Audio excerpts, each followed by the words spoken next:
और जेपी नड्डा इस वक्त एक प्रेस कॉन्फ्रेंस कर रहे हैं, आपको सीधे वही लिए चलते हैं। भारतीय जनता पार्टी के वरिष्ठ नेता, भारत सरकार में केंद्रीय मंत्री आदरणीय जेपी नड्डा जी आप लोगों को संबोधित करेंगे। मेरा आदरणीय नड्डा जी से आग्रह है कि अपना संबोधन प्रारंभ करें।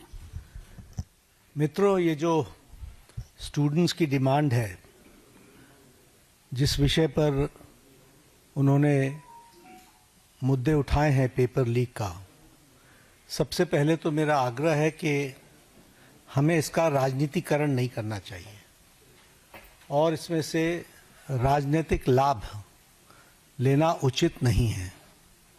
यह एक गहन समस्या है और इस समस्या का गहनता के साथ चर्चा होने की आवश्यकता रहती है। मैं यहाँ यह भी कहना चाहता हूँ, भारत की संसद में विपक्ष के नेता श्रीमान राहुल गांधी जी ने एक प्रस्तुतिकरण दिया और उस प्रस्तुतिकरण में उन्होंने लगभग 150 पेपर लीक के बारे में उन्होंने चर्चा की। ये जांच का विषय है और सरकार एक जिम्मेवार सरकार है, इसलिए निश्चित रूप से हर एक बात का जवाब जांच के साथ साथ जनता के सामने, देश के सामने दूध का दूध और पानी का पानी रखेगी। लेकिन मैं ये ज़रूर कहना चाहता हूँ कि जो सरसरी तौर पर मुझे ध्यान में आया है, जो मैंने पेन डाउन किया है, वो आपके साथ मैं ज़रूर चर्चा करूँगा। अगर मैं बात करूँ, जम्मू कश्मीर में सर्विस सिलेक्शन बोर्ड के एग्ज़ामिनेशन में पेपर लीक हुआ, जहाँ पर कांग्रेस और एनसी की सरकार है, नेशनल कॉन्फ्रेंस की। उसी तरीके से Himachal Pradesh school examination board में उसमें पेपर लीक हुआ, जहाँ कांग्रेस की सरकार है। उसी तरीके से झारखंड में JAC में हिंदी और साइंस के पेपर लीक हुए झारखंड, जहाँ पर कांग्रेस और झारखंड मुक्ति मोर्चा की सरकार है। तेलंगाना में वहाँ पर इंटरमीडिएट के लैंग्वेज के पेपर लीक हुआ और वहाँ पर भी हमको मालूम है कि कांग्रेस और CPI की सपोर्टेड सरकार है। तेलंगाना में SSC में लैंग्वेज के पेपर लीक हुआ और वहाँ भी तेलंगाना में कांग्रेस पार्टी और CPI की सपोर्टेड सरकार है। तमिलनाडु में BEd के कोर्स पेपर में वहाँ पर जो जिसे हम कहते हैं Tamil Nadu teachers education university board, वहाँ भी पेपर लीक हुआ।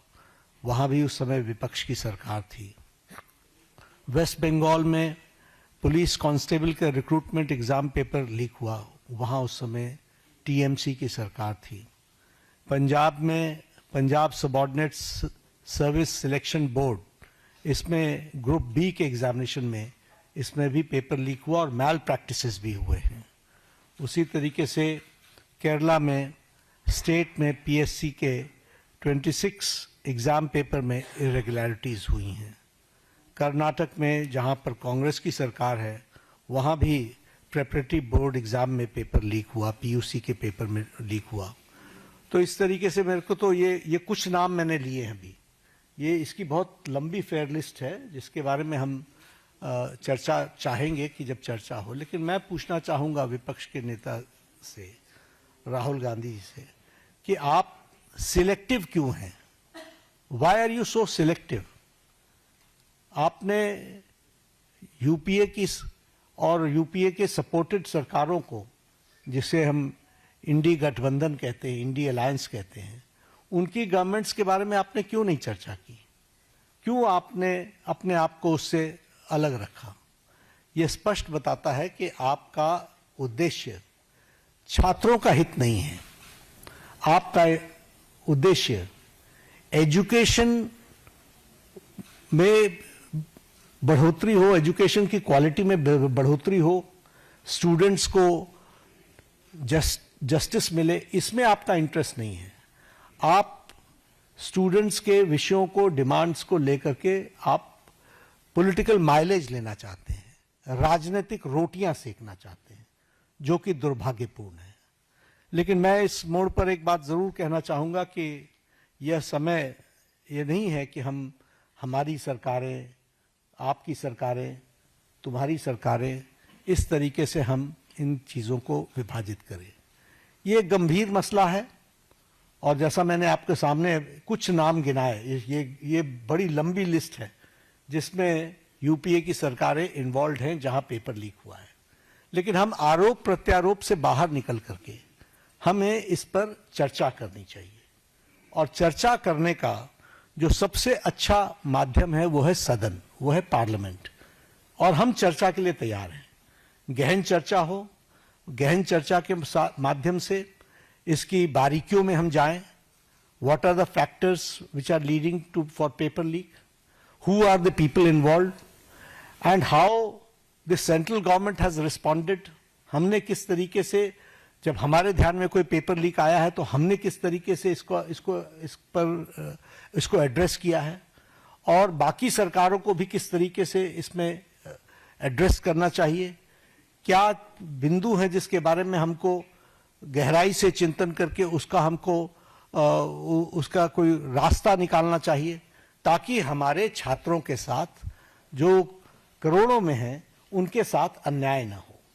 और भारतीय जनता पार्टी एनडीए इस मामले में मोदी जी के नेतृत्व में बहुत गंभीर है और बहुत गंभीरता से हमने इन विषयों को लिया है और इसीलिए हमने चाहा है कि संसद में इसकी चर्चा हो। Short duration discussion, long duration discussion, business advisory committee में आप तय करो कितना समय आपने लेना है, 12 घंटे लेना है, 18 घंटे लेना है।